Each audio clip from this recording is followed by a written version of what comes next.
Hey guys, Simpson2142 here, bringing you another video from the internal pits of Elo Hell in Overwatch. And today, we're going to be talking about the level of toxic players, particularly that which you find in the Platinum ranks.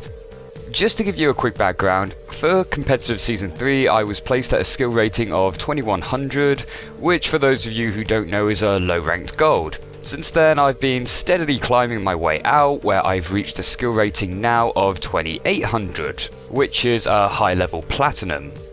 And one thing I've noticed as I've been climbing the ranks is the increasing amount of toxic players I encounter. Literally, the higher I climb, the more bad-tempered people I seem to meet. I mean, in theory, you think it would be that the higher you climb, the less you would encounter these types of players. People at higher ranks are more in tune with the game, better understand the importance of team composition and communication, and it would therefore overall make for a better gaming experience, right? No. That is not the case at all, and don't get me wrong, I have had some fantastic matches where team communication was on point, people listened and were open to suggestion, and even when we've lost a round, everyone just nodded their head, said GG, and we wish them best of luck in the future. But that is rare. So rare. What seems to happen more often is people flaming, people unfairly blaming their teammates, and people resorting to just throwing the game, either by rage quitting or by troll picking. And I am getting sick of it.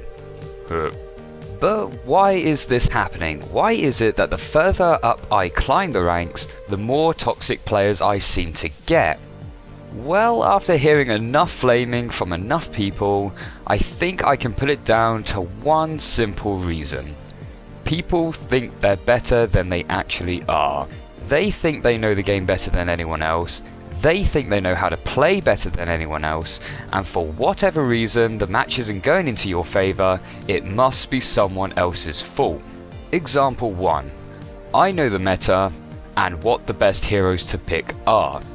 This will most often begin in the spawn room, where everyone is picking their hero for the game, and someone's picked a Junkrat, someone's picked a Hanzo. Can you please switch to another hero, because that is not the meta. We need to have 3 tanks, and they should be a Reinhardt, a D.Va, and a Roadhog. We need 2 healers, and that should be an Ana and a Lucio, and we need 1 DPS, which should be the Soldier 76. If you pick anyone else, we've lost the game and it is all your fault. This is the most common form of flaming I find. People who have seen what the current meta is and religiously believe that this is the only way to win a game. And not to sound like Stylosa at all, but meta doesn't mean better. Don't get me wrong, those are strong hero picks. But what if the guy you've just made play Soldier 76 isn't actually very good with Soldier, but he is in fact more comfortable with Hanzo, to which he has over 20 hours of playtime with? Now you've just traded in a good Hanzo player who would be landing shots, causing damage to tanks and sniping squishies, to a mediocre Soldier who will be pumping out moderate damage, not killing anyone, and essentially just feeding the enemy healers with ult charge.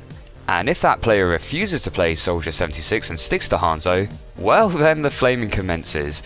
Oh, GG Hanzo, thanks for throwing the game. Guess I won't even try if we've got Hanzo. I'll just go attack Torbjorn, herp derp derp.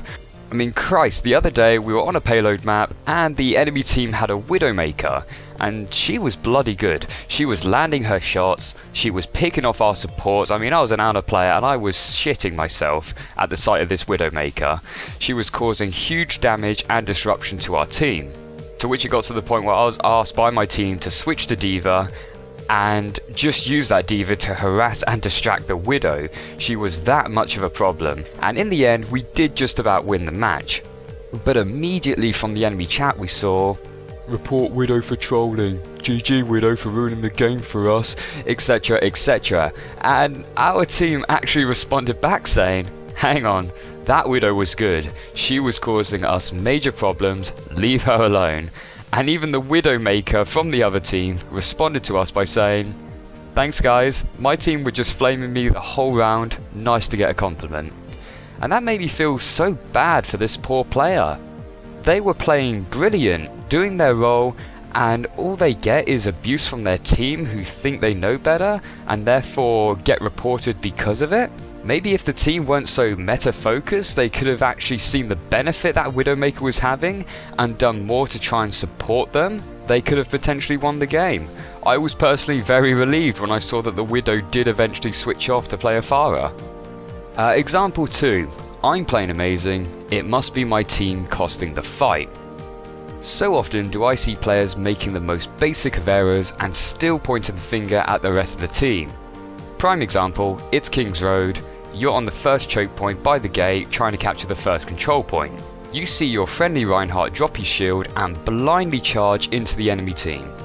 The enemy Mei puts up her ice wall on the gate, you can't get through to help him, and he gets wrecked by the enemy. Now you have no barrier, your Reinhardt immediately shouts back, "Where's the support, guys? Where's the heals? I can't do it on my own." And yeah, they're right, they can't do this by themselves. But they have so much confidence in their ability and so little faith in their team's ability, and they will try to solo it as they feel they are the only chance this team has for a victory. And who knows, maybe to an extent they're right, maybe their skill level is higher than that of the rest of the team. But no matter how much higher it is, in Platinum you can't win a 1v6 fight against the enemy. Heck, it's even difficult to win a 1v2 fight against the enemy. And the moment you go down, the rest of your team is a man down, and the fight is essentially lost. You either have to waste precious time to regroup, or you just go trickling in and you get picked off one by one, and you rinse and repeat until the round is over. The biggest irony I find with people like this is that they're in belief that they are the smartest and they are the most skilled player in the server. Which couldn't actually be further from the truth, as in fact they're the ones so tunnel visioned on information that they think they know that they are unopen to any other suggestion. And they are the ones who are so confident of their skill that they've just thrown themselves into the enemy and get absolutely annihilated. And it just leads to increased flaming and increased toxic behaviour. So what do you do when you encounter people like this? Well, the first thing is to not get angry back, which I know is easier said than done.